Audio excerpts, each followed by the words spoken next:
नाशिक महानगरपालिका सार्वत्रिक निवडणूक 2026च्या पार्श्वभूमीवर प्रभाग क्रमांक 13 मध्ये राजकीय वातावरण चांगलेच तापले आहे। शिवसेना शिंदे गटाचे नेते तथा खासदार श्रीकांत शिंदे यांनी नाशिक दौऱ्यावर येत शिवसेना उमेदवारांच्या प्रचाराला बळ दिले। त्यांनी चारही उमेदवारांना शुभेच्छा देत प्रचार कार्यालयांना भेट दिली आणि कार्यकर्त्यांशी संवाद साधला।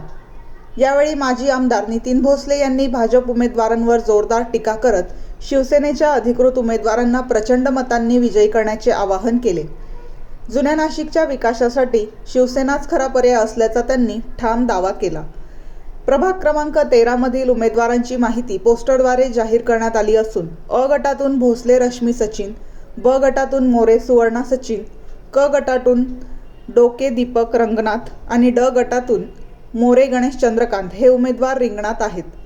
धनुष्यबाण या शिवसेनेच्या अधिकृत निवडणूक चिन्हासमोरील बटन दाबून उमेदवारांना मोठ्या मताधिक्याने विजयी करण्याचे आवाहन यावेळी करण्यात आले।